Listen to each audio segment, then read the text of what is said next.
About college basketball in the city of brotherly love, you're usually talking about Fran Dunphy patrolling the sidelines for one or more teams. You're also talking about defense and intensity. Temple junior Nate Pierre-Louis brings both in spades, and the Owls will certainly need him as they lock horns with do-it-all senior A.J. Brodeur, who has shined as a Big Five performer for Penn since the day he arrived on campus. It's Temple and Penn, and the action starts next. For the second time in as many weeks from the home of Philadelphia basketball, the Palestra, it is Big Five action on a Saturday afternoon where the Penn Quakers host the Temple Owls alongside Vince Kerr and Joe Torti. Glad to be here with you. Varun Ragapathy will join us shortly from the sideline. And Vince, Temple's length and athleticism have really bothered teams over the course of their season so far. If Penn's not ready for that, they're going to have a tough afternoon, it seems. Yeah, Temple does a really nice job of guarding the three-point line with that length. I think actually the line being pushed back this year has been a real benefit for them because of the way they defend. I don't think we're going to have a really high-scoring game today. It's going to be a matter of can Temple stop A.J. Brodeur, and can Penn not give up the easy buckets getting to the basket off the dribble. For more on this afternoon's matchup, we send it down to the third member of our broadcast crew, Varun Ragapathy on the sidelines. Happy Saturday, Joe and Vince. The Quakers are still smarting from an 87-81 loss to St. Joe's here a week ago. When I spoke with Coach Donahue before the game, he told me that he didn't love the shot selection. They took good, but not great shots. They didn't move the ball enough, and they need to emphasize patience and side-to-side movement against a Temple team that's quite good in terms of its length. What Temple does well is it forces teams to take longer threes. The three-point line is further back this year to meet international standards. And so what Temple does is it uses its length and athleticism to force teams to take essentially NBA threes. So the Quakers need to make sure that they're getting the ball inside, that they're moving Temple from side to side, and that way they'll put up statistics like 15 for 19 from 2 in the second half against St. Joe's, which is exactly what happened when they finally got it going on offense, Joe and Vince. Varun, thank you very much. Yeah, Vince, backing up exactly what you were just talking about, the way that they defend the three-point arc. And for Penn, defending the three has been a little bit of a difficult spot for them themselves, very uncharacteristic of a Steve Donahue coach team. That's really been one of their strengths over the course of the last 5 years. Yeah, as we talked about last week, when it doesn't go well for Penn, it's because they can't string together 3 and 4 defensive stops in a row. Sounds pretty simple, but it's something that Penn has done well the last couple of years, but in this year, when they've struggled, that's been the issue. Jake Forrester going to work to start things off, and A.J. Brodeur plucks it off the glass. Penn lost to St. Joseph's despite scoring 80 points, and that was the first time in about a dozen games that they've reached that threshold and lost last weekend. Brodeur passes his way out of trouble, and Bentley just too long. Good inside out action for Penn.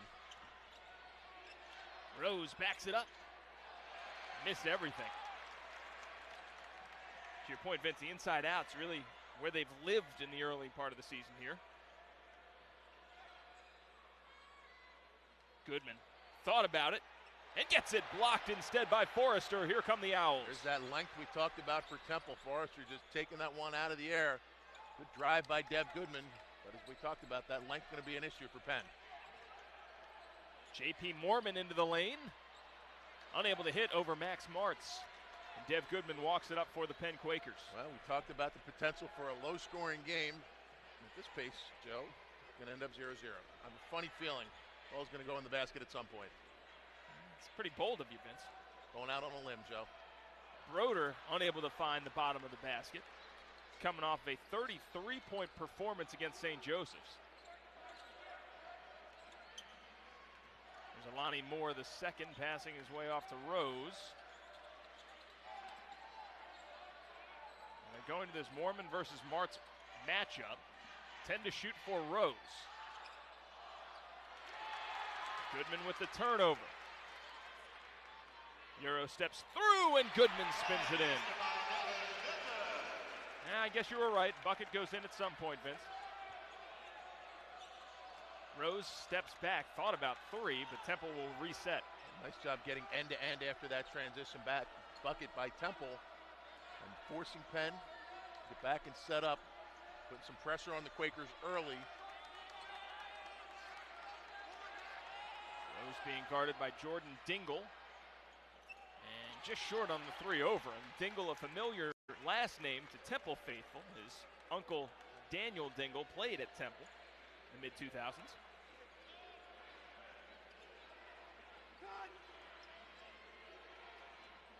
No double of Brodeur, and Temple not made to pay for it just yet. Pierre-Louis slashes in and gets it blocked by Brodeur. It'll stay here, and A.J. Brodeur continues to dominate as a rim protector. Dominates in a lot of areas, but you see just coming over with the help right there. Pierre-Louis thought he had an easy bucket. Brodeur, not so much. Moore all set to take it out for Temple. In their first year under Aaron McKee, after being led by Fran Dunphy for the last 13 seasons. Dunphy's on hand for this game. Good challenge by Brodeur again, and Bentley coming the other way for the Quakers.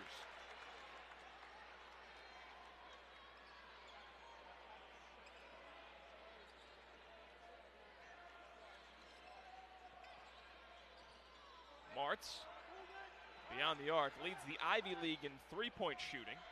Doesn't let it fly that time. Nice move by Dingle. And he gets it to go off the window. Penn leads by 4. Off the wrong foot, left hand, flips it up there. One of those possessions where the ball was relatively stagnant for Penn on offense, and then Dingle at the end of the shot clock says, all right, I'm going. No rim protector, knocks it down. That's a moving screen, good call. And there's the offensive foul called. You're all over it, Vince.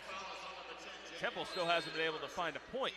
And Forrester sticks his elbow out there a little bit. Easy call for the pride of Monsignor Bonner. Wally Ratecki, lead official in this game. Assisted by Lionel Butler and Byron Taylor. Damian Moore comes into the game for Jake Forrester. Moore's been in and out of the lineup this season. Coach's decisions, injuries, a lot of it contributing. You can see the size that he brings to the table for Temple. Nice cut by Martz, but he did travel.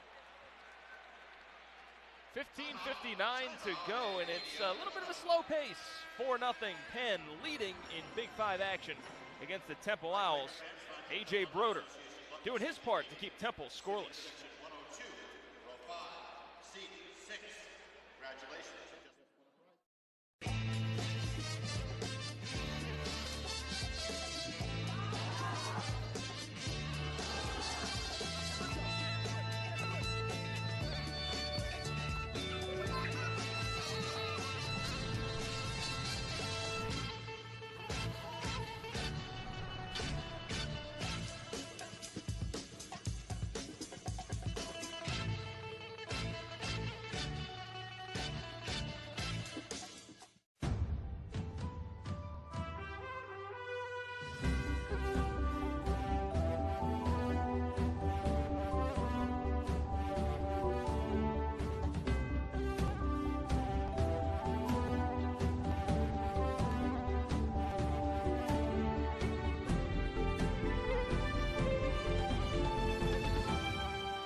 Just over 4 minutes into this one, Penn leading Temple 4-0 in the early going. Alongside Vince Kerr and Joe Torti, glad that you could join us here. Varun Rangapathy is on the sidelines, and Temple still looking for their first points of the game. Now you see Penn applying a little bit of full court pressure. I talked to Steve Donahue before the game. He wants to use this 1-2-2 after makes and dead balls just to try and get a little energy up. Slow start in this game. Good adjustment coming out of the timeout. That's a travel too. Pierre-Louis trying to get around Martz. It never looked like he had that one in his hands. Tap to Ray Jerome. Jerome comes off the bench after having made his first start of his career against St. Joseph's. Bentley eyes up a 3-ball. Moore cleans the glass. Alani Moore has doubled his offensive output from last year, averaging just over 8.5 points per game. There we go. There's the travel. Moore took the extra hop there. Now Monty Scott comes in replacing Moore. Scott, a Kennesaw State transfer.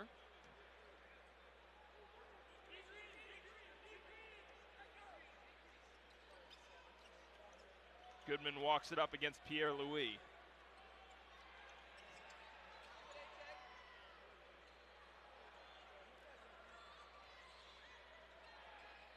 Jerome, baseline drive.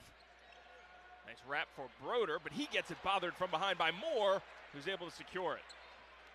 And Moore's a big body, long arms. Brodeur's trying to do that taco fall move that he did as a freshman, get it up underneath the shot blocker. This comes a little short. Tip still won't go for Moorman. Ball still on the rim. Lands with Moorman again somehow. Now a 3 for Scott. Lid's still on the basket, Vince. We talked about how two gangs that can't shoot straight right now. Yeah, exactly. Now a foul called. Pierre-Louis doesn't like that call. Or is it on Goodman? They're going to get Goodman. He just kicks it coming up the floor. Goodman stopped a fast break with that foul. Actually not a horrible foul right there, unless it comes back to haunt you later. The Temple, who hasn't scored yet, is on their way to an easier opportunity. Yeah, nothing's come easy so far for the Owls. Nice D by Dev Goodman, bothered that shot. And this is just a rock fight right now. None of the, nothing offensively.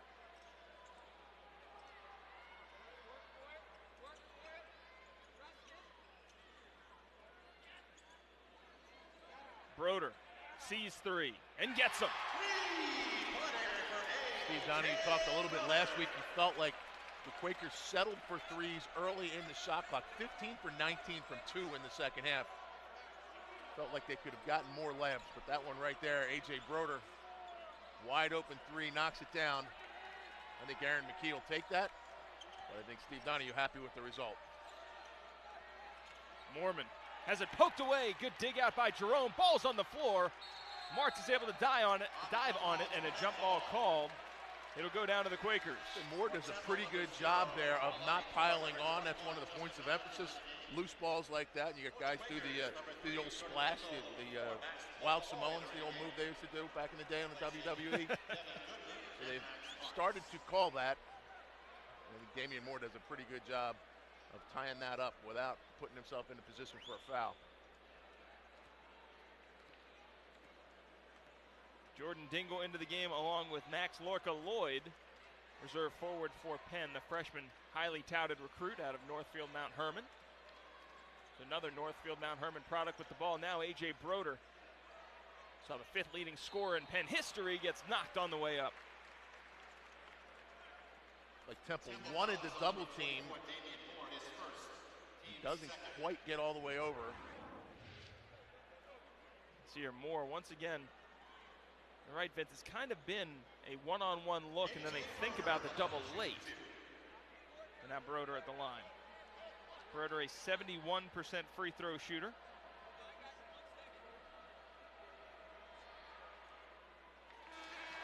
Hits that one.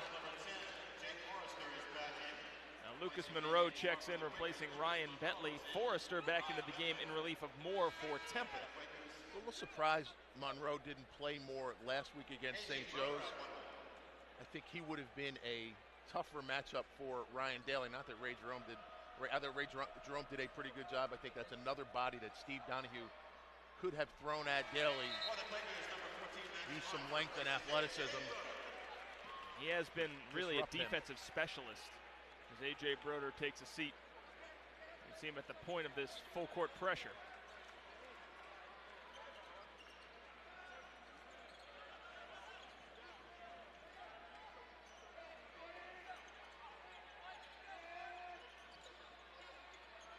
Temple looking for a bucket, some kind of offense anywhere. Forrester into the game and still not into the hoop. Knocked out. That should be off of Temple, and it is. That's a good challenge by Lorca Lloyd. Haven't seen a lot of him this year, but he certainly brings that dimension. Long, athletic, does a great job challenging right there, straight up and down with no foul. And Temple can't buy one right now. Penn's leads 9.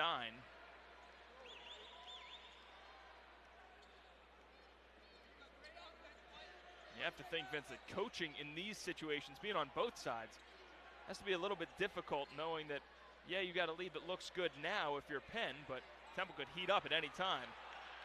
Lorca Lloyd interior passing, in trouble, and that's a shot clock violation as well. And they cooked a microwave dinner in the time they spent in the lane right there. That's the second time Martz has been a little bit hesitant as he's gotten the ball on that right block basket area. He's gonna take his chances, just go up with that, get it on the glass. If it gets blocked, it gets blocked. Pierre-Louis taking a seat.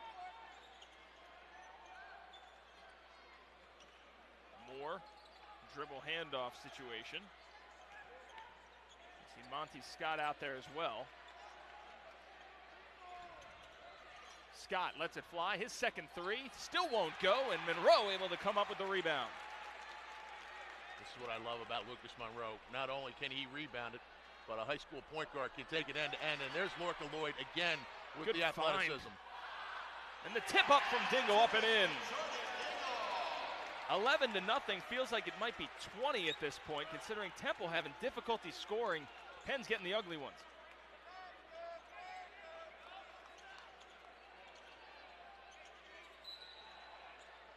Now foul called on Lorca Lloyd inside. Will send the team to their benches. First foul called on Lorca Lloyd, but literally all Penn in the first half so far, as Temple continues to find nothing easy. Monroe with a good take, and Dingle able to get the feed from Lorca Lloyd, clean up his own mess. Home.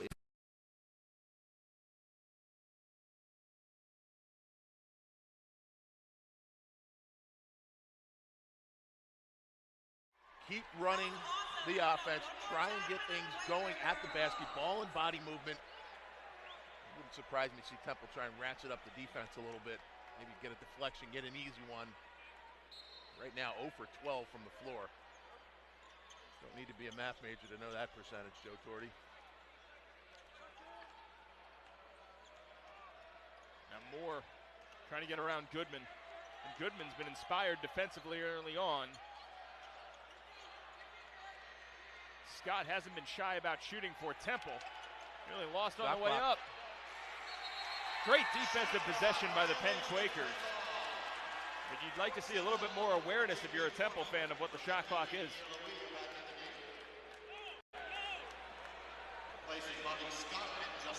Justin Hamilton getting his first action checks back out. See now Temple picking up full court. Just trying to change something up.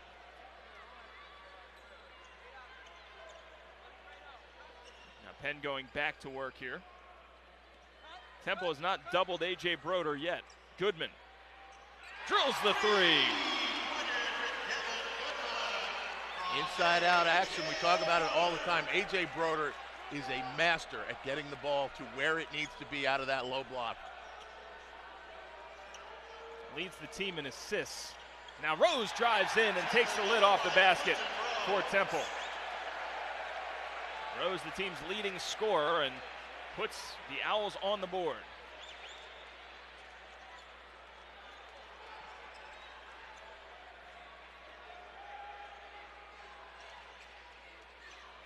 Brodeur working baseline, lays it in. That was easy for A.J. Brodeur, and good offense by Penn. Such a good cut by Brodeur. Just beats Forrester to the spot and keeps going. Gets that thing up on the glass before Forrester has a chance to react. There's Pierre-Louis, AAC and Big Five most improved player a season ago. Rose, unable to get that one to fall, looking for a call, not going to get it.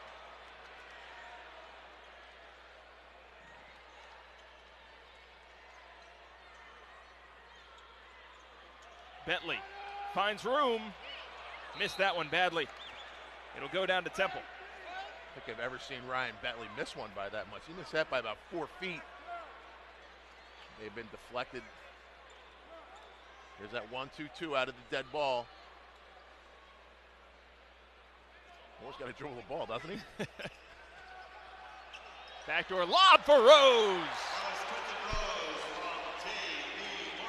Mormon with good vision there, and Rose able to finish it off with a flush. No ball pressure makes that an easy lob pass. Double coming. Jerome able to recover.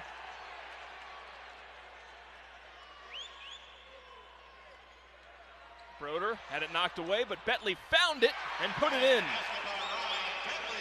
By the looks of things, Vince, I don't know if Ryan Bentley ever had that entirely in his hand while he was putting it up, but he got it to fall. Still looks like 2 points on the score sheet, Joe. You can see Temple trying to run and jump a little bit. Aaron McKee just trying to create some energy, get something easy. That's a walk, too. Poked out, it'll stay here with the Owls. Dingle back in for Max Lorca-Lloyd. To see more of Lorca-Lloyd. He does a nice job with that length and athleticism. Be a nice piece for Steve Donahue going forward. See him talking to Penn assistant Nat Graham right there. Rose into the lane, gets it, blocked by Brodeur again. Penn has been aggressively challenging shots in the first half here, and that's a big reason why Temple's got 4 points. Aggressively challenging and only 2 fouls so far. So that's good news for the Quaker faithful. Rose is probably used to getting that shot off with his length, the way he reaches.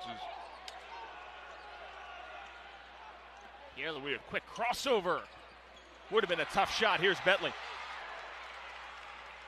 Quakers with numbers if they hurry, but they'll slow up here.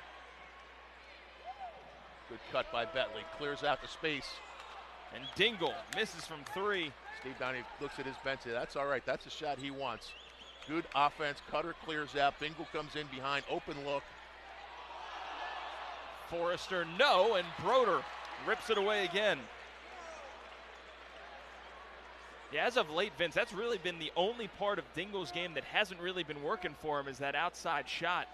Didn't fail him at all in the early going, but he's been impressive. Misconnection there as Brodeur and Goodman had a miscommunication. Yeah, Dev Goodman peels off. I think if he goes all the way to the basket, he has the layup.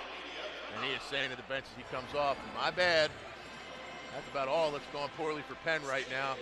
Temple with the youth, but Penn with the big lead.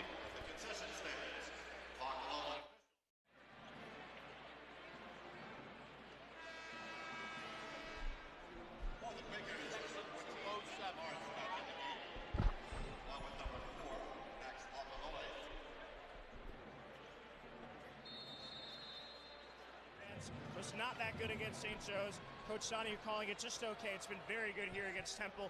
Owls is 2 of 18. I think that key is not over-helping and not under-helping. Helping just the right amount. We'll see if that continues the rest of this game. Vroon, thanks. Yeah, don't adjust your television sets.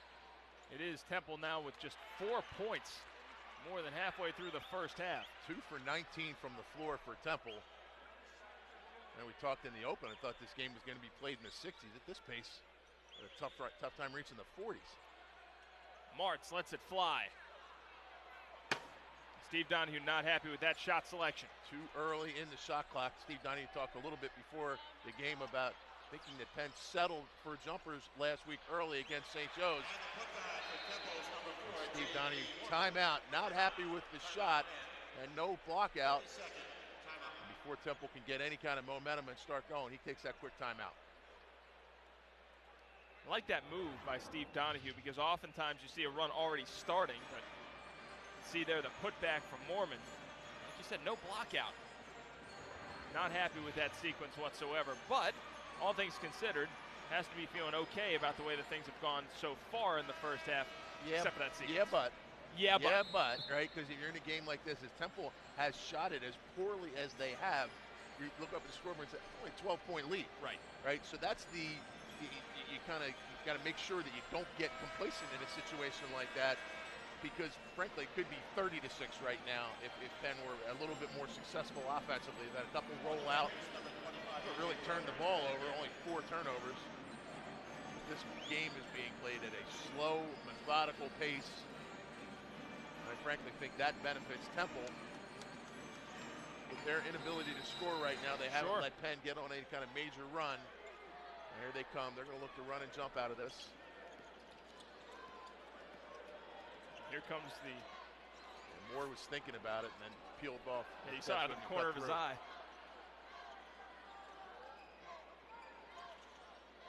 Dingle leaves it inside for Brodeur. Baby hook rattles in. We've seen that a lot. Steve Donahue turns to the bench.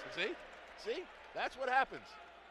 Run it properly. They space out around Brodeur. And Penn fans have seen that a lot over the 4 years that A.J. Brodeur's been on campus. Little lefty-righty hook down low. Moore has to backpedal. Aggressive take by Mormon.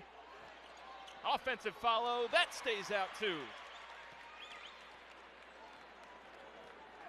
Temple needs more of that, though. Aggressive dribble drive at the basket, draw two defenders, send guys at the offensive glass. Dingle gets some ooze, but then gets his shot pinned by Mormon. Rose crosses over on Bentley. Double clutch, no. The tip won't go for Mormon either. And it's been that kind of afternoon for Temple. And now a whistle as there is a player banged up. Looks like Arashma Parks, the freshman from Ohio, a little bit banged up. Parks may have gotten hit in a sensitive region. Walk it off. See that take from Rose, and I'm wrong, got up in the throat.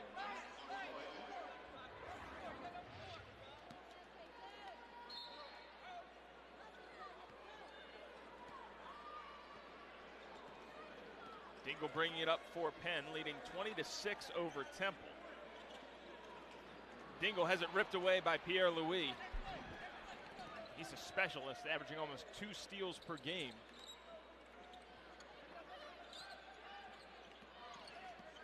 Nice job splitting the double there by Moore.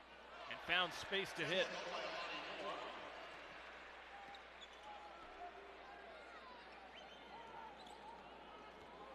Approaching the 5-minute mark in this one. Here in the first half. Brodeur given the chance to work one-on-one again. And the Penn bench wants the foul as well, but A.J. Brodeur into double figures. Steve Donahue really wanting a foul right there, and you can hear the Penn bench as Brodeur got the ball screaming, cut, cut, cut. They wanted cutters through the lane. No double comes from Temple. I guess you got to pick your poison, but if you single up A.J. Brodeur, he's going to have a lot of success. Nice job by Max Martz. Forced the Mormon miss. Brodeur now up to double digits in 39 straight games against D1 competition.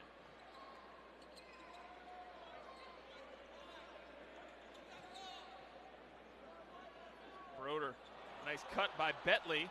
Gets caught under the hoop, but it goes in anyway. Ryan Bentley wanting the foul too. That is, you called it. That was a terrific catch. That's the pass that Brodeur was trying to throw to Dev Goodman a couple possessions ago. This time Ryan Bentley gets it. He takes his chances, gets it up on the glass, in traffic, gets the roll, gets the bucket.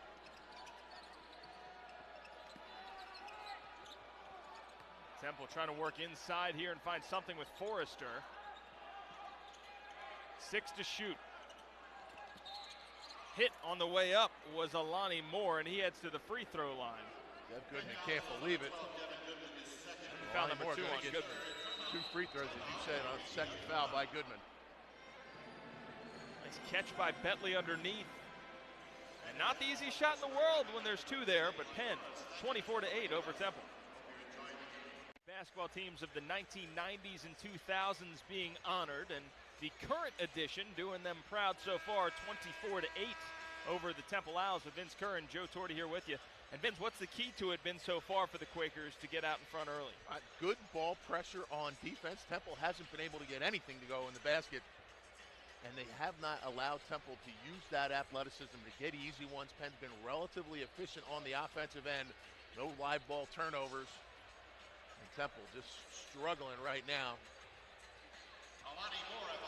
Lonnie Moore's at the free throw line for Temple, and that's good news for the Owls. He's an 84% free throw shooter. 14 points the last time out against the University of Cincinnati.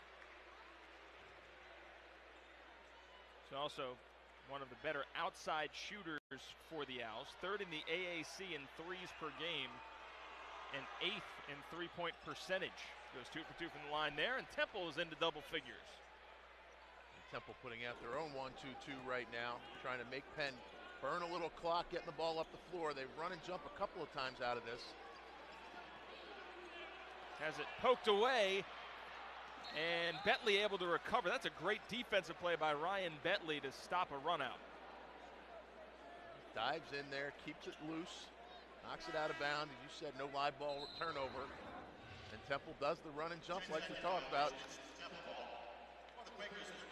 Yeah, if not, Pierre-Louis just flipping that ahead. And Monty Scott's got an easy one.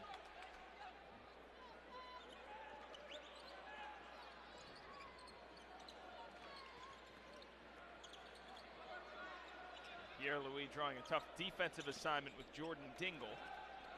Or make that Lucas Monroe, rather. Dingle on Moore. And looked like a clean strip on the way up, according to the Penn bench, but Forrester will head to the free throw line. Ryan Bentley does a pretty good job of scraping down to double Forrester, but as often happens with the downward motion of the hand, baseline official feeling like a foul was committed, not on the shot, so Temple inbound underneath their own basket, only the first on Bentley. Did call it on the floor, so now Temple does have to manufacture a shot opportunity. Only 20 seconds on the shot clock, no full reset like in previous years. Rose going downhill. And A.J. Brodeur with another rebound.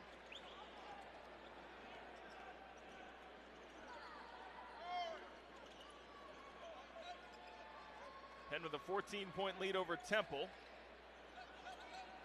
Brodeur finds Martz for three. Good tap out by Brodeur.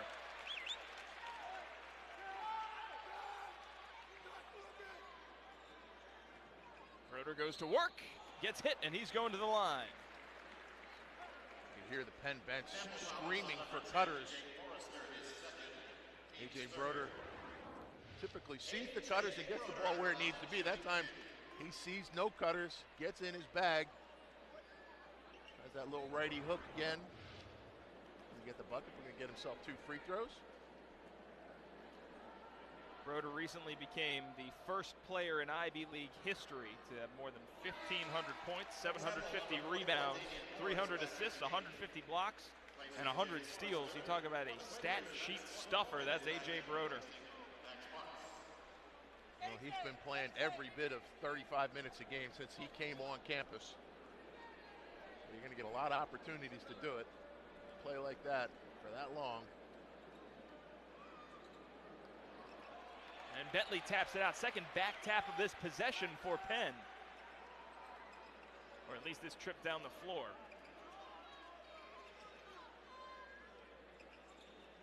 Monroe driving baseline. He wanted to turn it over. Whew. Got it blocked instead. Here come the Owls. Rose, he'll stuff it in. Cuts the Penn lead to 13. Maybe that'll wake up the Temple faithful getting the block and the stuff.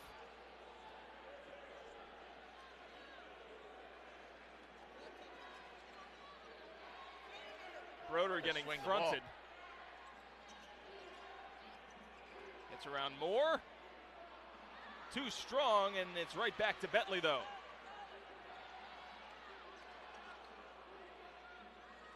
Lorca Lloyd leaves it inside for Dingle. Nice leave. Dingle missed everything. Erratic play on both sides, starting to take over a little bit. And Bentley got caught in the air. Nice fake by Scott. That'll be 2 on Bentley. And Steve Donahue's trying to say he's got to be allowed to come down. He's moving out. It's an easy call for the official.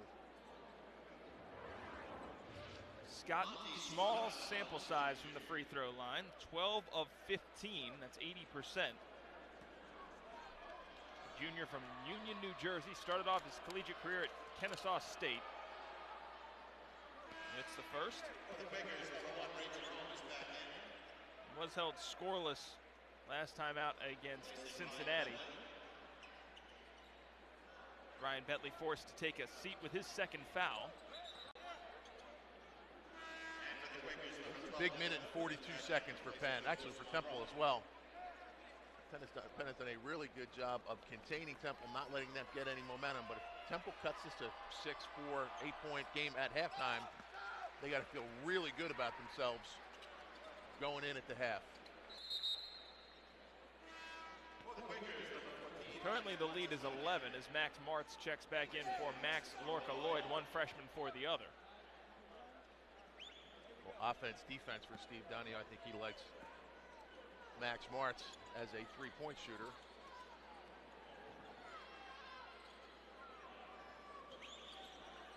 And that pressure clears out for Temple. Goodman has room to work with.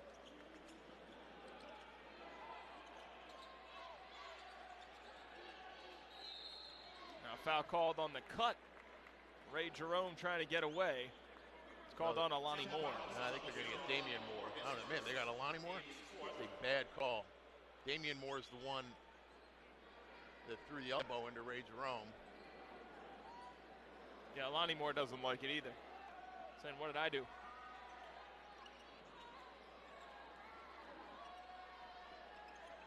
So much of Penn's offense has started with A.J. Brodeur at the top of the key as Dingle is able to find room, but no finish. And that's kind of been a hallmark of the Penn Quakers, highlighting A.J. Brodeur's passing ability. Another open look for Dingle. He struggled last week from three against St. Joe's. You can see a couple go in the basket. He had it going earlier in the year. He has fallen off from the three range. Monty Scott starting to heat up from the field. So there you go. Temple, for as many things have gone wrong, only down 9 at this point. Now foul called on the drive. So tough to double team Dev Goodman. I was watching the last time, and it looked like Temple was not going to double team him, but would look to double team Dingle. That time the double team is coming at Goodman. He just splits it and gets right to the basket, draws the foul. 5 team fouls apiece. Twofer, got to get a twofer here, Joe, if you're Penn. Dingle finds Jerome. And here come the Owls. Out ahead of the pack, it's Scott. Gets it blocked by Jerome. If you're going to miss the jumper by that much on one end, you better bust it back on the other end. Hit some D. And Ray Jerome does just that, but Temple maintains possession. Looking up at a 9-point deficit. You see Ray Jerome stepping it off.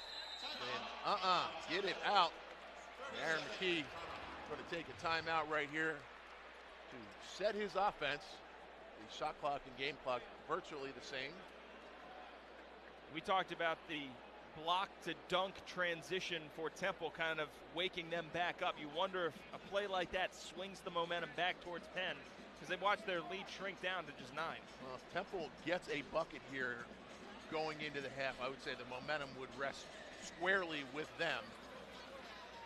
Now the key here, and we've been watching this so often this year, teams going too early at the end of the half or at the end of the shot clock, trying to manage that. I'm sure Aaron McKee is saying, hey, wait, 8 seconds, right? Start at the 7-8 seconds going at the basket. You want to give yourself a chance for one shot at the rim and one potential follow, and that's it. You go too early, Penn can still score. Temple on a 6-0 run over the last 2 minutes and 2 seconds. Penn 0 of 6 during that time. And their scoring drought has reached 2 minutes and 22 seconds.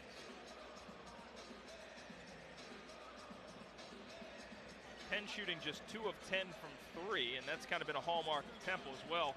They're allowing just 28.5% shooting from bonus distance.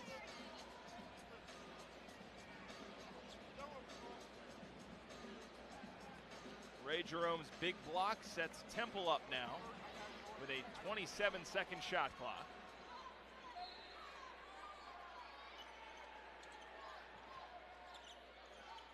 And Moore will back it out, defended by Jordan Dingle. Senior got a lot of starts, did more as a freshman. Saw his role reduced the next 2 years, now a starter once again. Rose kicks it out. Here's Scott for three. Monroe has it. Lets it fly from distance. And at halftime, it is a 9-point lead for the Penn Quakers, 25-16. Temple overcomes a very slow shooting start to make it at least respectable by halftime. Penn Quakers and Lucas Monroe, a block to dunk on the other side perhaps. Stuffed by Quentin Rose. Penn still holds 9.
First half is any indication, this is a standard Big 5 basketball game where nothing comes easy. Got drums of thunder out there on the floor. Got my dad sitting behind us, right? It's Big 5 basketball. And they're not sending the tape of that first half to Springfield for the offensive clinic that was put on. Neither team really able to get anything going. A lot of defense, block shots, and if you're a fan of rebounding, this is a game to get your numbers. Ryan Bentley already with 9 rebounds in the first half for the Quakers. And this is a microcosm of what has happened offensively. Challenges, doubles, it's herky-jerky, stop and go. Another block shot there for Penn. Temple just not able to get anything going. But if you look up at the scoreboard, only down 9. There's Ray Jerome right there saying, get that one out of town. For Penn, obviously, A.J. Brodeur the key. 12 points and 6 rebounds already for A.J. Brodeur. A couple of blocks, a couple of assists, stuffing the stat sheet as he always does. The Penn only 2 for 10 from 3 after 15 for 19 in the second half against St. Joe's. I think Steve Donahue emphasizing getting the ball to the basket.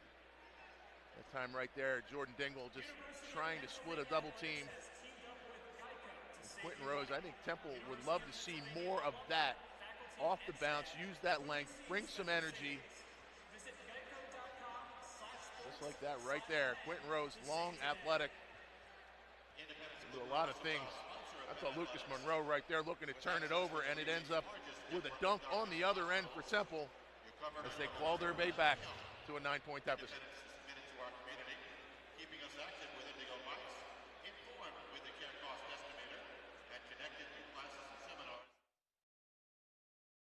Here with you, and Vince, take a look at that. You mentioned rebounds. There are a ton of those to be found, just not a whole lot of made shots. Plenty to go around, and if you told Aaron McKee you're going to shoot 19% in the first half, I don't think he would have a whole lot of happiness to say around that. But he's like, hey, you know what? You're only going to be down 9, and you play one of the worst offensive basketball halves in terms of shooting the ball that you have all year. So that's the message that you're giving Temple in the locker room. Those shots are going to start to go, and obviously Penn needs to continue to challenge, not foul, straight up and down, and make Temple shoot over the top of them. Temple and Penn's second half action coming your way straight ahead. From Philly, went to Simon Gratz, obviously played at Temple, won Big Five Player of the Year, and then played for the Sixers and went to the finals in 2001. He knows this city's scene as well as anybody when it comes to basketball. I asked him what the Big Five means to him, and he said quite simply, it's all about bragging rights. You knew you were going to play those same kids in summertime in the Sunny Hill League. You wanted to be able to go up to them during those summer league games and be like, hey, we beat y'all this past year. And he continued to tell me that his kids get that. They understand the history, and that's why the intensity is always there. Vern, thank you very much. It was Penn who won the Big Five last year, but even though Villanova does seem to have the inside track this year, Temple still very much alive in that hunt. Have to turn things around here, though, as once again, tough shooting continues for Temple. Brodeur does a pretty good job of squaring Forrester up. And then Forrester shoots over him, unable to get the little 5-footer. Brodeur puts his man in the hoop, and there was not a whole lot that Forrester was going to do there. That's one thing that he has gotten really much better at over the course of his career, being able to use that left hand inside. He used to be all right hand, and that shot has an opportunity to get blocked. He gets added that left hand, which makes it even more lethal on the low block. Here's Rose. You have a feeling if Temple's going to get going, it kind of starts with him. No dice there. Nothing in that offensive possession right there. Rose just stares down Brodeur and shoots over him. No ball and body movement, no cutters. Dingle lost it. Takeaway by Moorman, and now here's Alani Moore.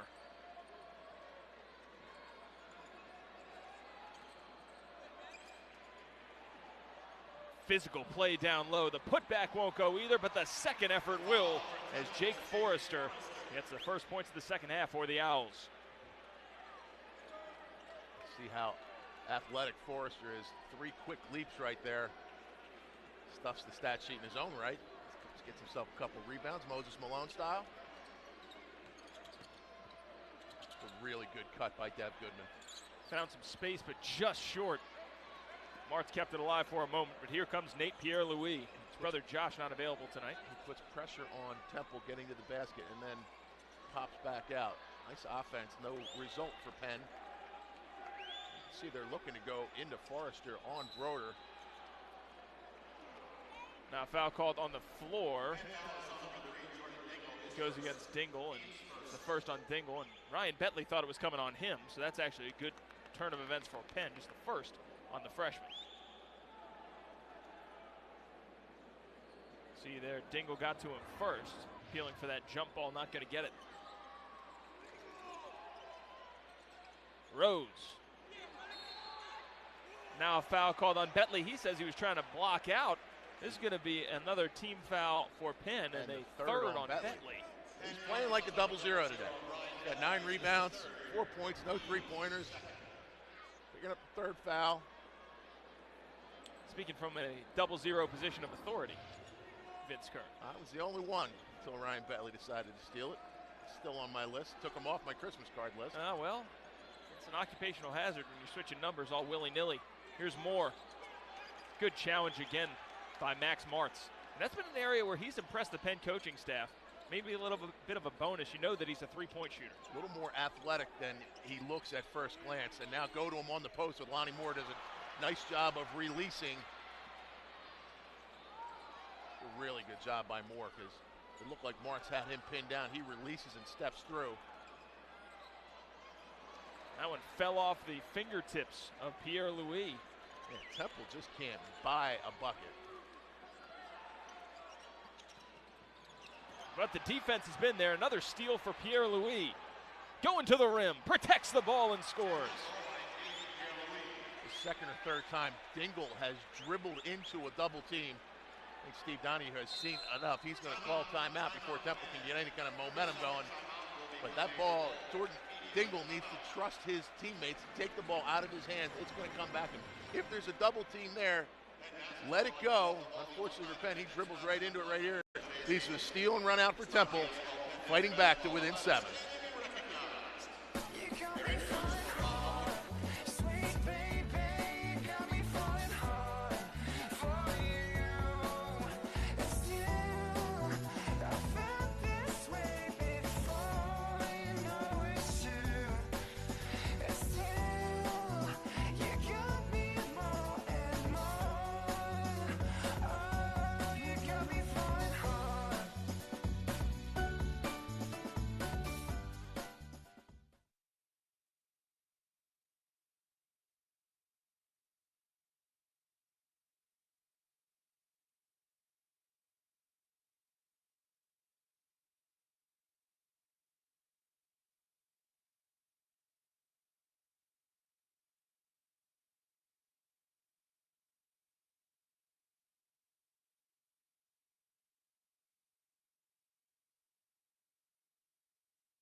Owls just 8 of 40 from the field. They only trail the Penn Quakers by 7 points, with Vince Kerr and Joe Torti here with you.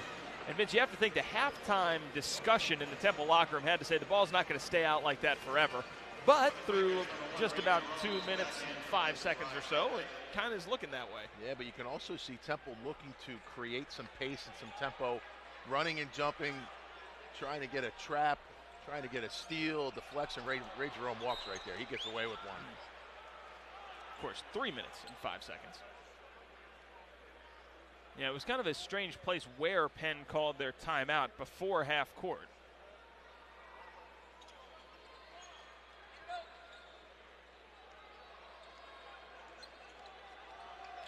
Goodman slammed on the brakes, but he's not able to get away from Moore. Good Tight defense by Moore. Moore. Jerome eyes up a 3-ball. Sees it go down. Penn needed that one. 2 for 11 from 3 before that. And you can see Temple, again, trying to get up the floor quickly, get something easy before Penn can get set up. The second or third time they've gone out on a made basket and gotten end-to-end. Rose with 8 of Temple's 22 points. Goodman, nice slice in, but gets stuffed by the rim.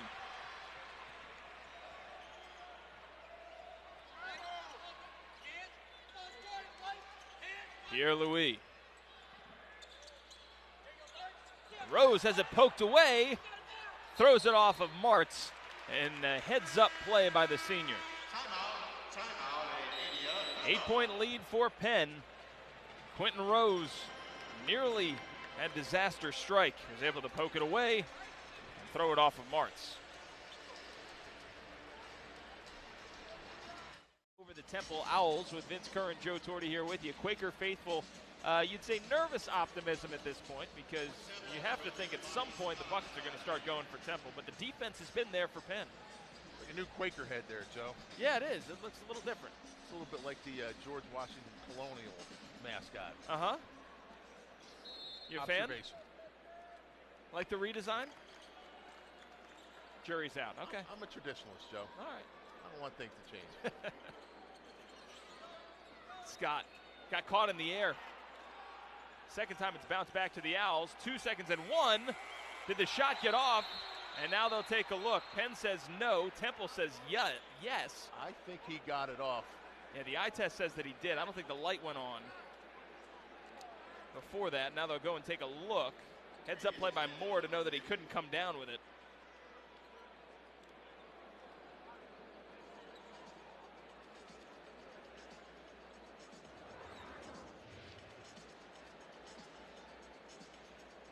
It should not take that long. Well, Scott was driving the lane, had it poked away. Closer than I thought it was. Yeah. Rose trying the backyard horse circus shot from behind the backboard. That missed everything.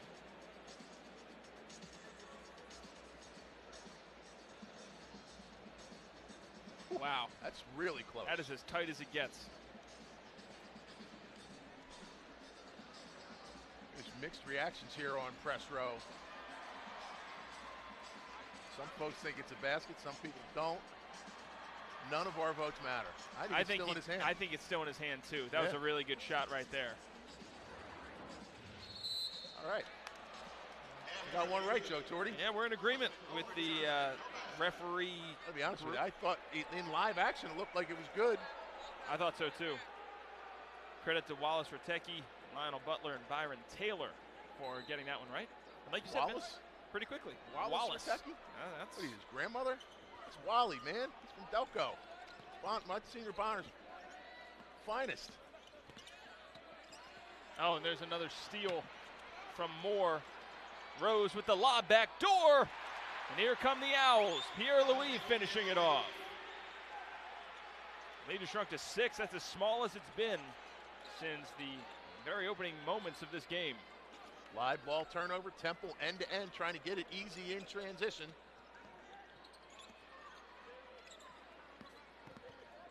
Jerome gives it up for Goodman. Brodeur would like to see this go in. Martz, no. Second effort, yes!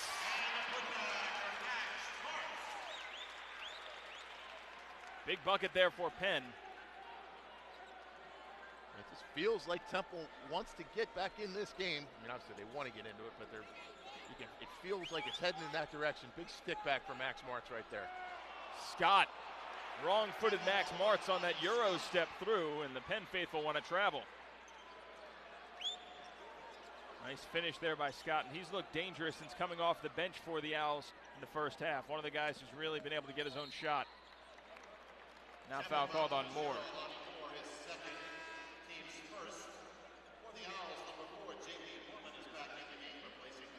I love that reaction from Alani Moore. He looks at the official and says, "What did I do?" Right? He got the explanation. Okay. Said, okay, all right, with the body. Yep. Goodman inbounds. So many guys out there begging for calls these days. Oh, not these days, forever. And there's a three drilled by Jordan Dingle. You talk about needing to see one go in. Penn and Dingle on the receiving end of that one. Straight on three behind the Brodeur screen. Temple needs offense here because after a counter punch, if you let them rebuild the lead, you're in trouble here. Rebound by Moore, ripped it away from Jerome.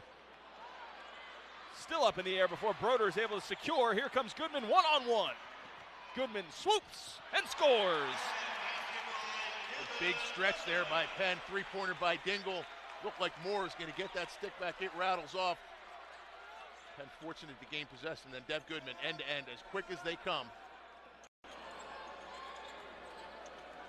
An answer from the corner drilled in by J.P. Mormon. And Temple really needed that one. Temple's first three of the game. Up to that point, they had been 0 for, I believe it was 0 for 5. They haven't taken many. They don't shoot a ton. Brodeur gets it blocked from behind. Moore can't believe it. Brodeur was looking for the two-handed stuff. Temple now 1 for 5 from 3. a whole lot of contact on the body. Must have been up top as A.J. Brodeur. Call it with the hand. Looked like Brodeur had a clear path, but Moore doesn't quit on it. Notches his 15th point to pace Penn. Forrester and Rose back into the game for Pierre-Louis and Moore. Max Lorca-Lloyd getting ready to come in for Brodeur. That point and a half where Steve Donahue tries to steal a minute before the 12-minute media timeout and then get the full media timeout. Give Brodeur a little blow. Monroe is in, and he's drawn Quentin Rose as his assignment defensively. It's a pretty good matchup. I like Monroe as a defender, and I really like Rose and his length and explosiveness, so it's two guys dealing from strength. Alani Moore the second.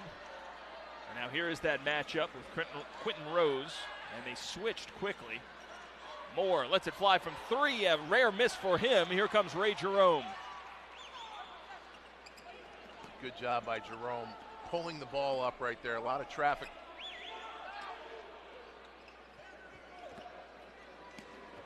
If you're Penn, you take this all day long.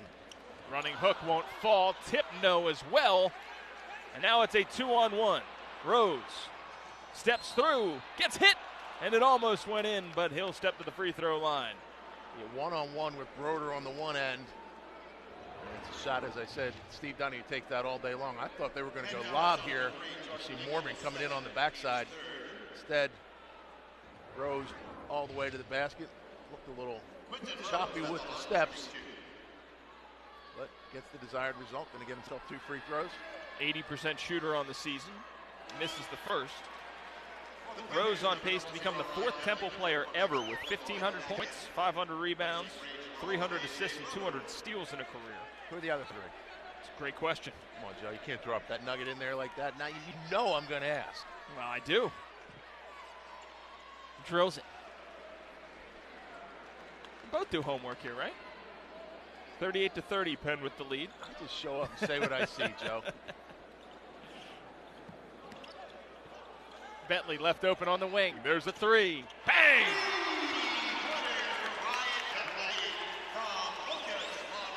Big Skip shot. Pass by Monroe. Bentley right in front of the Penn bench. Hit a pretty good line on that, and you can hear the Penn bench getting into it right now, trying to get some defense. Rose, and the putback slam by Jake Forrester. Like that one might have been in the cylinder as well. Rose getting. Are they going to review this? Now No, foul call. Foul. Looks like he's going to go against Forrester. That's the 3rd foul called on Forrester, and that's a big moment in this game. With Penn holding a 9-point lead, Forrester looking for an explanation, but either way, not going to be happy.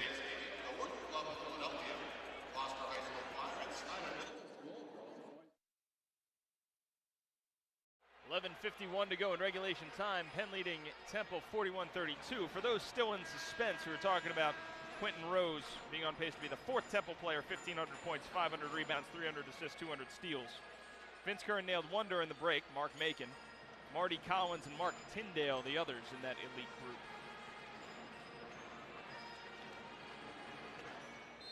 Jordan Dingwall set to take it out for Penn. I would have had a chance at coming up with Mark Tyndale. Marty Collins, no shot. Leave inside, and Monroe! Lucas Monroe. Tried to go way upstairs. When you see Brodeur gets triple teamed right there and Monroe stays in motion. Temple guys not liking that one too much. You see 3 defenders around Brodeur. I guess you're going to say with the lower body on Monroe. Held to just 2 points against St. Joseph's. Still looking for his first point today. 57% free throw shooter on the year.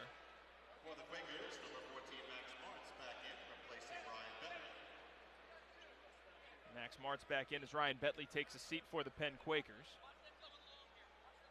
Bentley, one of 3 All-Ivy competitors on this Penn roster, along with Dev Goodman and A.J. Brodeur. And Monroe's on the board. 10-point lead for Penn.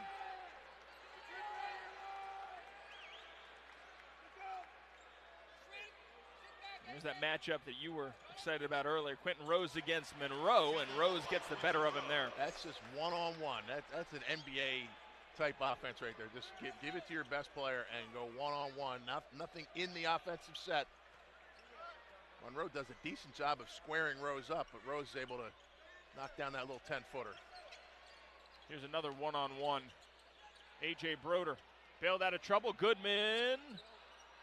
And a rebound secured on the flip side by Temple. That one would have been a big one, I think, for Penn, but Forrester able to collect the carom. Pierre-Louis. Rose going back to work. Second chance for Rose. 6-point lead once again for Penn. This is once again the closest that Temple has been.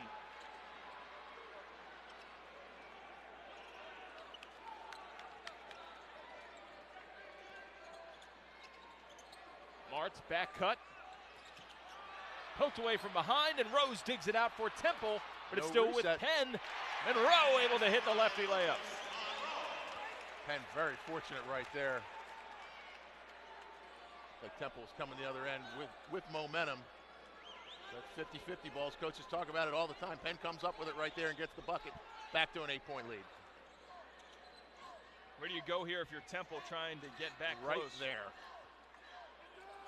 Not a bad option, but Rose just comes up empty this time. Aaron McKee has run the offense through Quentin Rose the last 3 or 4 possessions, and I expect that to continue. It has worked well for Temple. An offensive foul called on Monroe. Steve Donahue didn't like that one. So both players on the move. Rose is going to take a seat there, and you can see just a little bit of an arm extension from Monroe, but not much. Yeah, that's Flop City right there, Joe. Rose went down like he got hit with an elephant tranquilizer. He sold it for sure. Well, it is award season, you know. Pierre-Louis. Moore would like to see this go down. Chowan shot well short. He tracks it down, but saves it to Penn. And now Penn's got numbers. Moore, man. He's closing in on Monroe as well.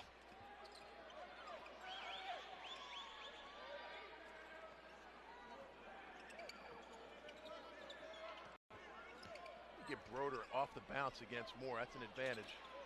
Deep three from Goodman. And that, I'll say, went over the backboard, out of bounds. I think Steve Donahue said you got to be in closer to the line. Goodman was about a step behind. Give yourself a chance.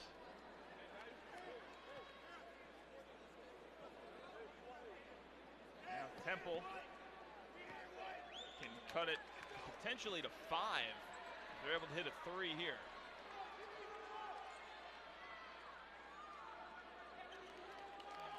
Pierre-Louis, quiet afternoon by his standards.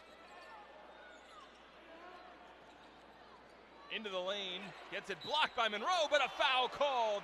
Dingle can't believe it, neither can Steve Donahue.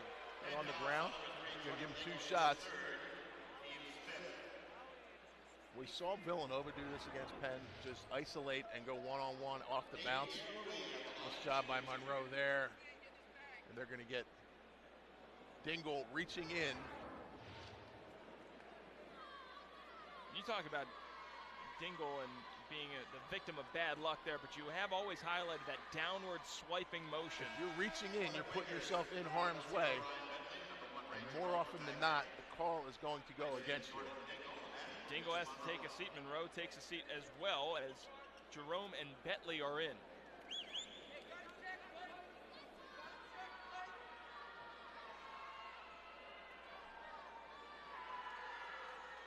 .62% free throw shooter, hits them both. This press has worked well for Temple.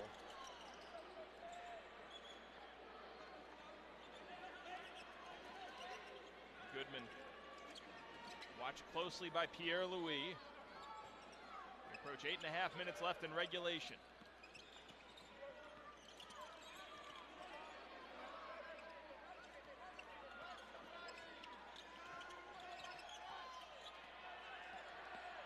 Goodman gives it up for Jerome, 5 to shoot.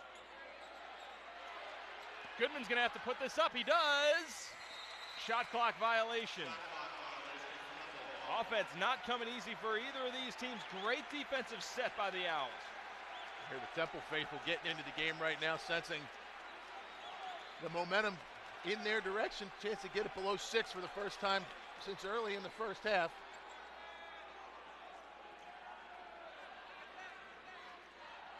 Pierre-Louis turns on the Jets, and a late whistle. A really late whistle. It's going to go against Jerome. That's going to be foul number 1 on the senior. 2 shots for Pierre-Louis. Steve Donahue not at all happy about that one. Let's see if he has a case. I don't see it. Free throws keeping Temple in it. They're 7 of 8 from the line.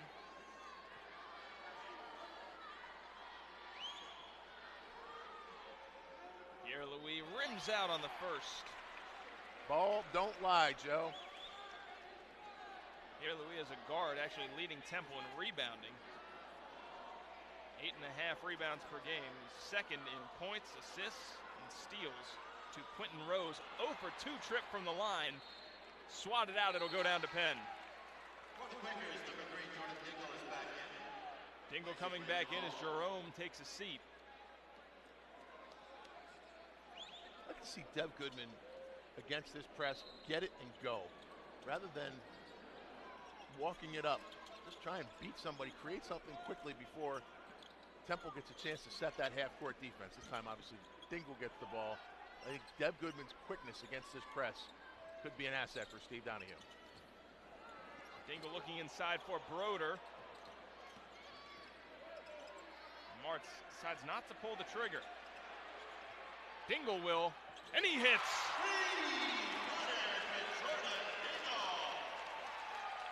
Not the way Steve Donahue drew it up, but Jordan Dingle sees that shot clock winding down, gets one in the air. Big bucket for the freshman. Scott gives it up. Ball fake. Good ball movement. Pierre-Louis needs it. Can't find it. Brodeur with the rebound.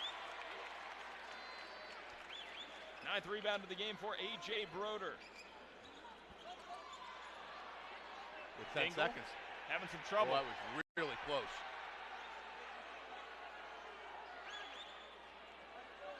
Good on-ball defense by Pierre-Louis. Dev Goodman is screaming at Dingle. He's got a cut. Dingle's feeling it. Heat check 3 goes in for Jordan Dingle. Penn's lead is once again 12. Timeout, Temple. And you can see Temple going behind that high ball screen. And Jordan Dingle figuring man down, hand down, man down. Gets an open look at it. And A.J. Brodeur there to screen. Jordan Dingle there for the bucket. Quakers by 12. At the Palestra, they currently lead 50-38 with a little less than 7 minutes to go. Now, last week before the St. Joe's game, I spoke with Coach Donahue, and he said we need contributions from our other players. The players that aren't Brodeur, Bentley, and Goodman. We need those guys to step up. So far in the second half, Ray Jerome has a big 3 and a lot of hustle plays. Jordan Dingle just hit 2 big 3s. Those are the other guys, and it looks like they're stepping up just in time, Joe and Vince. Varun, thank you very much. As Penn given back the 12-point lead thanks to Jordan Dingle.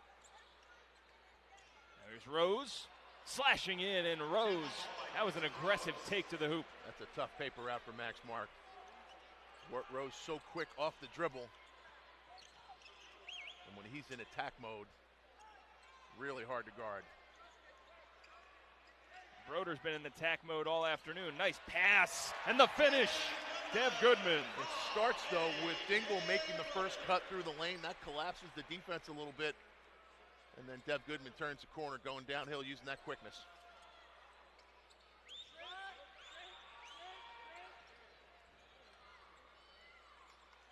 Corner kick. Mormon can't find it.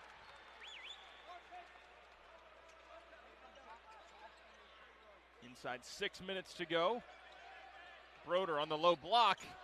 Has it ripped away. And now a foul called on Dingle. That's going to be number 4.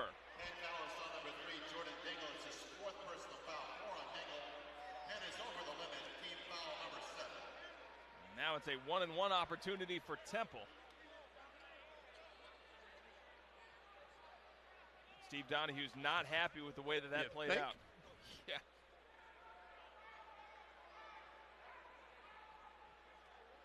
At this point, Vince, if you're Steve Donahue, do you leave him in with 4 fouls, or do you hang on, try to steal a minute or two? They got Dingle, that's his 4th, is that what you're saying? Yes.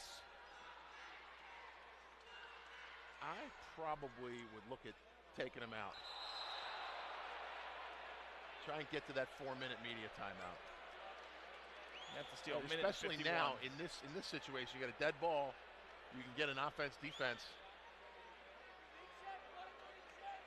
A.J. Brodeur swatted that one from out of the cylinder, so it counts. Why not? It was going in anyway.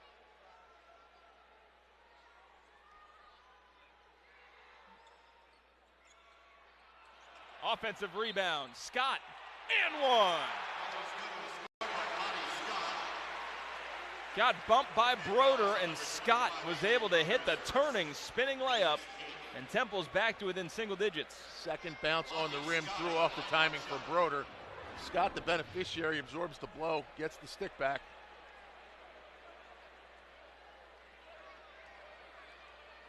And hit at every part of the rim and the backboard before going down. And nothing at the line for Scott. 80% free throw shooter coming into this game.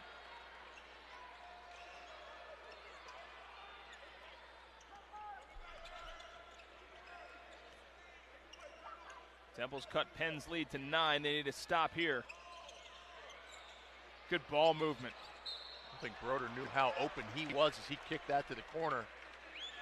I think they were trying to run something to get Ryan Bentley an offside 3. You can see here, he did have a lot of room to work with if he turned towards the paint. Over the left shoulder, and he's shooting a layup, but easier said than done. Brodeur, this time doesn't need a layup. A really nice pass by Dingle. And when you're the screener, you oftentimes end up open. That's what happened right there. 17 for Brodeur, 15 for Rose. Moore driving in. He's in trouble now, caught under the basket. Mormon looking for space, 8 to shoot. Scott puts it up. Goodman pokes it away, out of bounds. It'll go down to Penn. It's a really nice job by Dev Goodman. Just a little tap of that ball, and then fighting. I think he had Moore and somebody else in the corner. I didn't see the other player. I made Pierre Louis. Right here, I think I see Dev Goodman just go. Run through that defense. Try and put some pressure on it. Oh, Max Martz with a good cut. Goodman did pass his way out of that corner before he got there, so no double opportunity as the foul's called there on J.P. Mormon.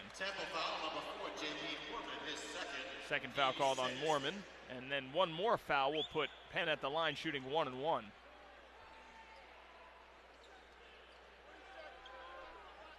So this is why Steve Donahue gets paid the big bucks. I was saying I would probably try and steal a minute or two with Dingle on the bench. He has left him out. And so far, so good for the freshman, playing with those 4 fouls.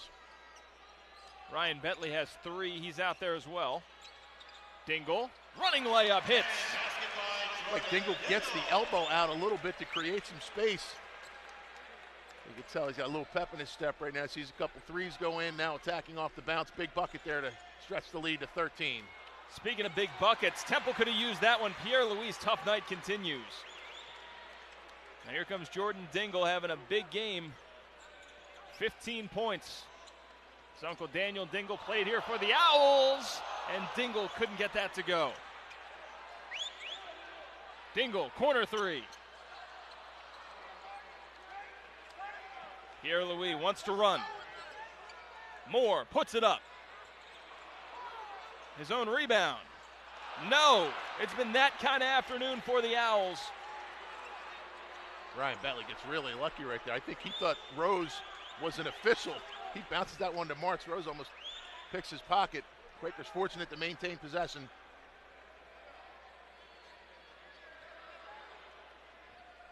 3:20 to go here, Vince. If you're Penn, what should this offensive possession look like? Right there, inside out, A.J. Brodeur. I like Dev Goodman off the bounce, playing downhill. How did he keep that, and how did he miss? Lonnie Moore on one end, Dev Goodman on the other. It's contagious. 2 point guards missing bunnies. Now a foul called down low as Martz is trying to block out. He picks up his first foul. We're hurtling down the home stretch here. 13-point lead for the Penn Quakers. Dingle for Brodeur to the hoop. 3:03 to go in regulation time. 13-point lead for the Penn Quakers over the Temple Owls. Along with Vince Curran, Joe Torti, glad that you could join us here. And Vince, we talked about it in the open, how defense is going to be a big part of this game. You mentioned that it might be in the 60s. We're headed that way, it seems. Yeah, Penn has done a decent job offensively in this second half in terms of converting and spreading out this lead a little bit. Temple's just struggling. Easy shots that they make more often than not, and they just have not been able to get it accomplished. Only shooting 26% for the game. 1 of 11 from 3. 17 for 64 is Temple. Meanwhile, Penn is a lot of missed shots. Feels like 64 also feels like a lot of shots. Yes. They've had a lot of second chance opportunities that haven't gone down. 16 offensive rebounds. As Forrester misses the front end. Steve Donnie, here comes the run and jump. Surprised Temple didn't do more of that. He had worked a little bit late in the first half. Dingle all the way in, slammed on the brakes. Now Penn's running off clock here. Bentley misses the bunny.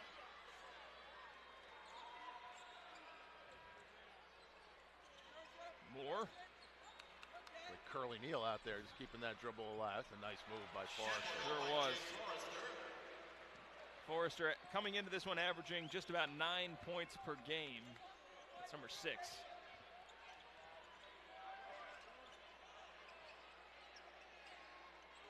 Brodeur leaves for Goodman, and that's too easy. And you can see how Temple's defense was so extended trying to double and trap. Left Goodman wide open. Dev Goodman does a really good job of being in perpetual motion, using that speed and quickness. And Aaron McKee's side just continues to see shots roll around the rim and out. Moore picks up the foul, and it's hard to say considering the fact that Penn did score 81 points against St. Joseph's, but they've seen a lot of that themselves here over their recent stretch. Their 2 losses to Princeton and St. Joseph saw that a lot. Good shots just not going down. Well, and here in this game tonight, 7 for 20 from three-point range. Percentage not that great. 23 pointers, 20 to 25. Probably about the right number for Steve Donahue. Last week against St. Joe's, it was in the high 30s. I think it was 38 last week, which is way too many three-pointers when you have A.J. Brodeur. Yeah, no doubt. You're 15 for 19 from 2. So Steve Donahue has made the adjustments, and they've manifested themselves in a 14-point lead here this afternoon.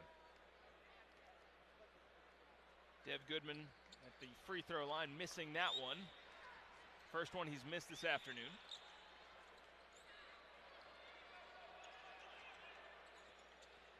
Scott driving in, slams on the brakes. Home faithful wanted a travel, but instead, inside it's Forrester again. Second effort, up and in, and one. You know how Scott stayed upright right there. I mean, I watched him. I think my back seized up. Looked like he was in the Matrix. And that's the 5th foul on Jordan Dingle, so he's fouled out of this game.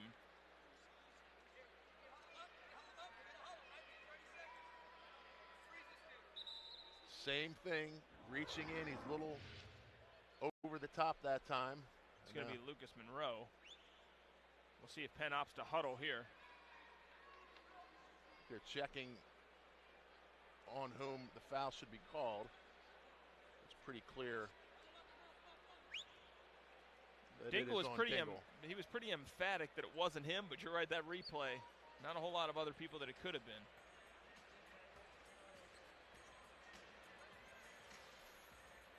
You got to go for it, right? It's like, it's your 5th foul. What do you got to lose?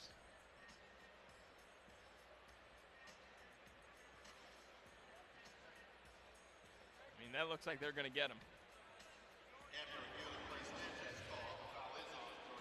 Now you talk about a quick review. They've already confirmed that it was Jordan Dingle. Now they're going to get Lucas Monroe.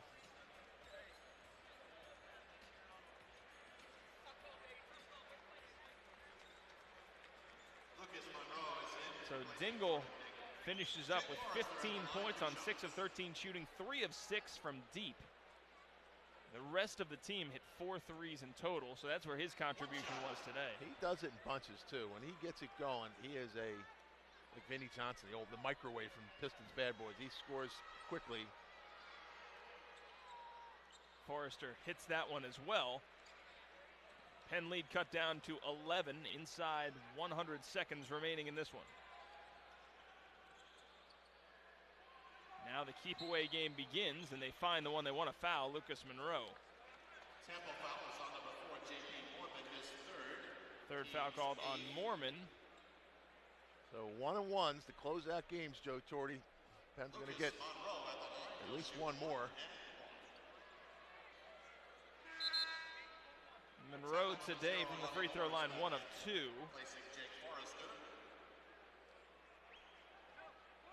Got 3 points, a rebound, and an assist, but you see the work that he's done when he's been called upon defensively. He's been up to whatever challenge has been put in front of him there. Yeah, he just looks the part in so many different ways.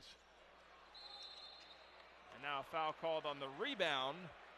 And this is going to be free throws for Temple. They get to walk the entire length of the floor with the clock stopped. That is a killer if you're Steve Donahue. Number one, you miss the front end. And number two, you give Temple a chance with no time coming off the clock. Called on A.J. Brodeur.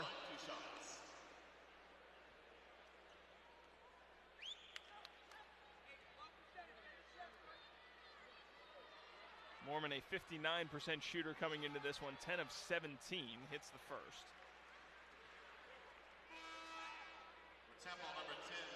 Forrester is coming in for Alani Moore. Temple's got UConn next. Penn returns to Ivy League play against Harvard.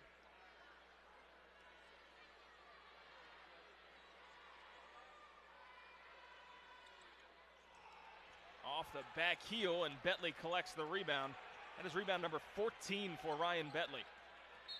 And he'll go to the free throw line after the foul on Pierre Louis. Senior move right there. Not only does he come in and get the 50-50 rebound, but gets the ball in his hands. He knows he's a good free throw shooter. And Temple has to foul. And Ryan Betley putting together a pretty nice afternoon. Get those 14 rebounds. Only 1 3-pointer, but it was a big one. Took it from a 6 to a 9-point lead.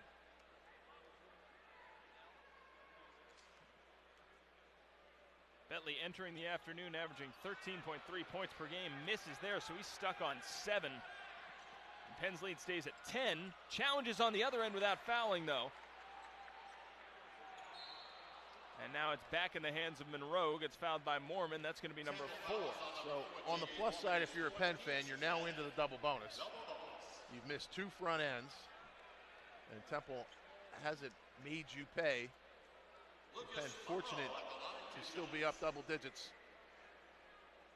As a team, Penn coming in shooting .676. Those rebounds for Ryan Betley now a career high 14. 0-0, Joe.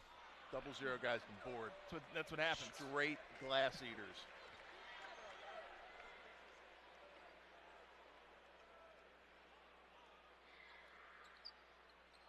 Rims out there.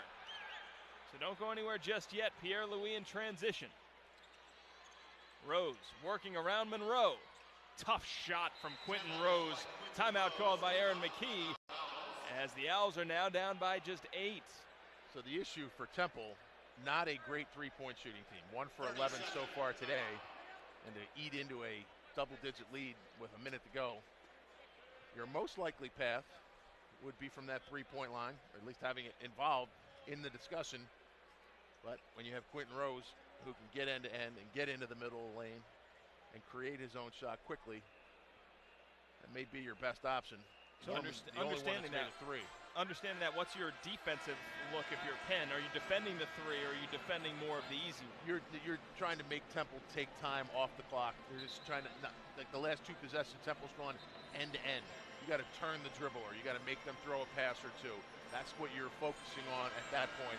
And Temple's going to score again. It's going to happen, but you want to make them take 10, 15 seconds, and then you run out the game that way. We've seen Penn do this. All of their players out of bounds in the corner. We've seen them do this before. It's kind of a clear-out look. And the last person coming in will get the ball. It's Bentley. Bentley has it picked. And a jam by Rose. Just had it taken from out of the back pocket. Timeout called by the Quakers. It's a 6-point lead. We've talked about it a couple of times with Dingle earlier, dribbling into or through a double team. That's one where you got to hit ahead. I think Ryan Bentley was looking to be the one back on the foul line. Penn, again, you get what you want right there, which is one of your best free throw shooters with the ball, waiting to get fouled. Now here come the Owls, 6-point lead, more than manageable. But again, they didn't get it to 5, did they? 6 is as close as they've been, correct? Correct. So since early on. This has been the hurdle.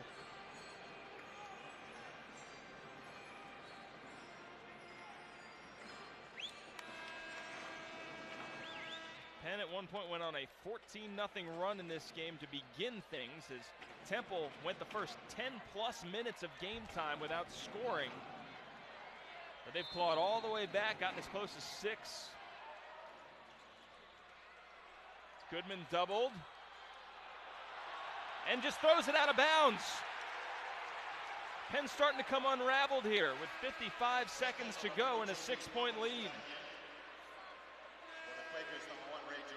Jerome is checking in as Monroe will take a seat.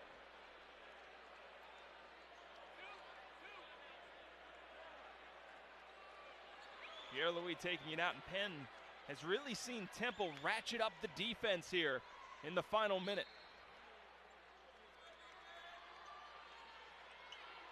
Rose hangs, finds Scott, and he misses the bunny. Ray Jerome squeezes, and the foul there. And that's going to be number 5 on Mormon. Temple gets exactly what they want right there. Rose off the bounce and drops it off to Scott, who just short arms the layup. See Brodeur rotate over. There's nobody on Scott. I think Max Martz needs to be a step higher up the lane and take that away. Scott's kicking himself right now. Now you got Ray Jerome for 2 free throws. Doesn't shoot many. He's 1 for 2 on the season. And now Aaron McKee is tasked with replacing Mormon in the lineup. He's given them big minutes. Jake Forrester will be the one who draws that assignment.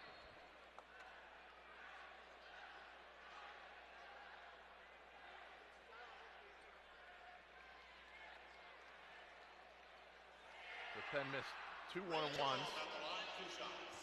Then missed 2. I think they missed their last 4. Trying to ice a game, that's not the way to do it. Now you want to close it out at the free throw line. That's kind of been the Achilles heel for Penn in the last several seasons, is uncharacteristically poor free throw shooting. Jerome misses that one.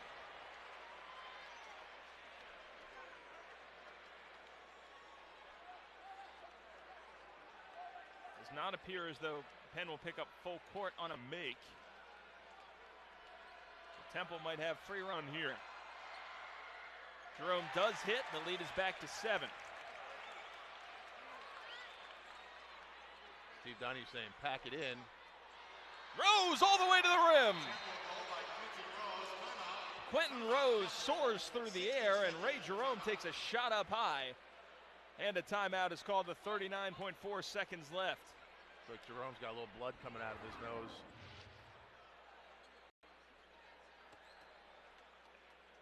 And he's kind of on the way down. Phil Samko on his way over to take care of him.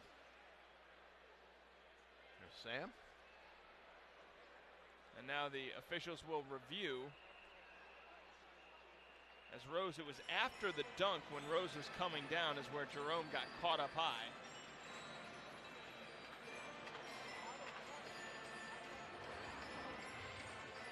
Obviously looking for the blow to the head. I don't think there's anything there. He's just bringing his arm down. There's no swinging of it. Doesn't extend. And certainly not looking to hit Jerome. I think this is a play on. 5-point lead. Penn once led by as many as 16. We talk about Penn wanting to turn the Temple ball handlers coming up the floor. Doesn't happen right there. Quentin Rose takes one crossover dribble right to the basket. So this has been a problem. It's interesting. You almost want to say play a zone. Right? Sure. Pack it in. They're not a Make them great shoot. three-point shooting team. Make them shoot over you. Should have known this one would be tight. The last 8 games in the series have been decided by single digits. Number 9 looks like it's on the way. Bentley trying to work his way out of trouble. And a foul called. Temple wanted the tight defense. Instead, foul called on Bentley was not dribbling Monty that Scott. if his life depended on it. He was holding on to that ball. He just turned it over in the double team the time before. So he was holding on to that, waiting for them to foul him. Now the official's asking if any time went off the clock. 2 shots. Ryan Bentley at the line, 2 shots. Ryan Bentley, senior, stepping in. And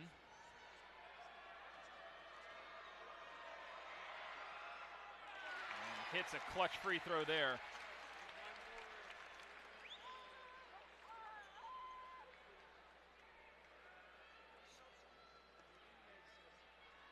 Looking for his 9th point, and he gets it. 3-possession game. That was a big one. No doubt about it. A steal by Monroe. Rose takes it back. And now it's 3-on-1. A stuff. And that was a tough turn of events for Penn as Forrester is able to finish off the jam. Temple out of timeouts. Lucas Monroe gets the steal. Coach Nat Graham, Penn assistant, is saying, just pick it up. Hold on to it. You know the instinct, though. You got a free run at it. He thinks he's getting all the way to the basket. Ryan Bentley at the line, 2 shots. Pretty good job by Brodeur closing that back out. The Temple gets what they want. Quick score in transition. And Penn gets what it wants. Ryan Bentley back on the free throw line. Now got a double-double. 10 points and 14 rebounds. 14 rebounds, a career high. Now he's got 11 points. There's the zone. Moore's the guy who can shoot out of it. Pierre-Louis drives through it, and a foul called. Penn can't believe it. Called on A.J. Brodeur, foul number 3. And Steve Donahue is saying Brodeur was straight up and down, and the contact was created by the offensive player. Looks pretty close to A.J. Brodeur jumping straight up in the air. Horrific call. With his hands straight up. And it's a point of emphasis this year. If the offensive player, it was on the weekly whistle like a week ago. The offensive player goes straight, it creates the contact by jumping into the defender. That is an offensive foul. So again, I watched the weekly whistle. Apparently, the 3 guys out there didn't watch it. Pierre-Louis, 2 clutch free throws for Temple. And the Owls back to within 5. Bentley just hanging on to this ball. Has it ripped away, out of bounds. And it'll stay here with Temple. Another turnover for Penn, and turnovers have been mounting since the first half, but Temple's poor shooting has kept them out of it until very recently. 8.8 seconds left. 2-3 zone again. A shot for Rose. And Penn able to secure with Brodeur. Tried to just chuck it, but he gets fouled. I really like that play by Brodeur, even though he gets fouled first. So little time left. Everything's pressed up. If you get the ball down to the other end of the floor, you can burn off some time. Like Deshaun Jackson in that touchdown against the Giants. Running along the goal line. Ran along the end zone. Look up. Time's out. All right, I'm going in. A.J. Brodeur at the line, 2 shots. So now Brodeur at the free throw line. 4 of 6 today is A.J. Brodeur.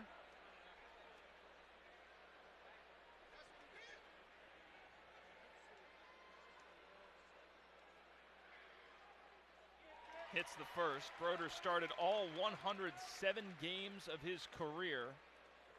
He's the first in Penn history to start the first 100 games of his career. 2 for 2 from the stripe, and he's been working on that area of his game as well. Salts this one away for Penn. Final score, 66-59. The Quakers take it at home. Really good rebound after last week's performance against St. Joe's for Penn. Big 5 wins are one of the most satisfying out there. If you're a Penn Quaker, being able to knock Temple off this afternoon. Great job by Steve Donahue and his staff making adjustments after that tough St. Joe game and coming back. Now on to the Ivies, Joe. Well, to close out things against Temple, it's been almost exactly 13 years since the Quakers beat Temple here at the Palestra. Mark Zoller hit 3 free throws late to give Penn a 76-74 win on January 24th of 07. It's been a long time. It's Coach Stumpy's first game at Temple, I believe. So there you go. How about that? And now, like you said, A.J. Brodeur and the Penn Quakers on to face the Harvard Crimson in Ivy League play. They'll be right here at the Palestra. Not a whole lot of doubt about that player of the game, A.J. Brodeur, just filling the stat sheet again, doing it all for Steve Donahue to lead the Quakers to a Big 5 win this afternoon against Temple. Temple's now lost 3 in a row. They look to right the ship against UPenn, but you can see what A.J. Brodeur was doing all game long, inside, outside, and he's been showing why he's been such a big-time performer, especially in Big 5 action. Vince, it really does seem like he ramps up his game for these city rivalry matchups. You know, his game is always ramped up, though. I mean, he brings it every night. He is such a competitor.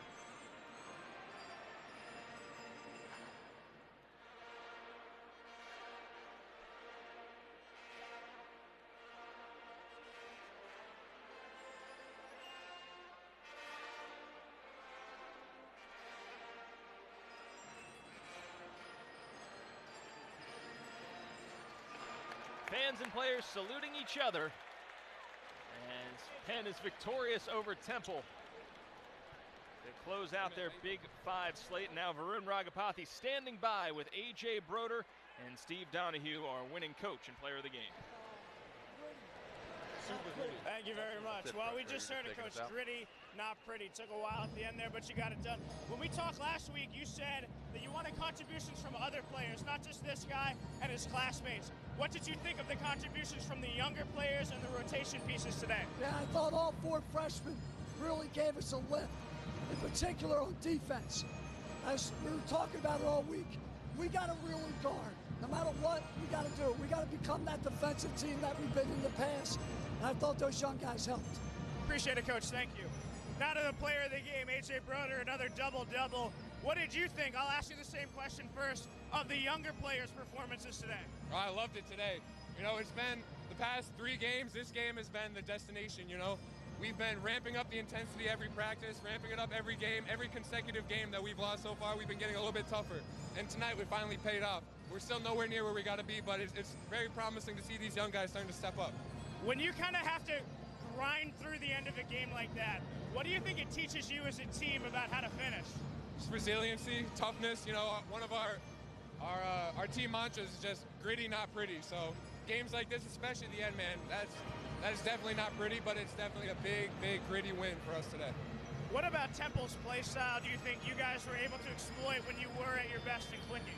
Yeah, you know, they're very athletic, very talented. You know, they do a lot of things right, but we were able to execute to a very high level today, and I think that's going to be hard to stop no matter what team we're playing. But you know, we're building up to our league, and now it's only Ivy League games from now on, so I'm excited. Start up more Ivy League play, just finished up Big 5 play.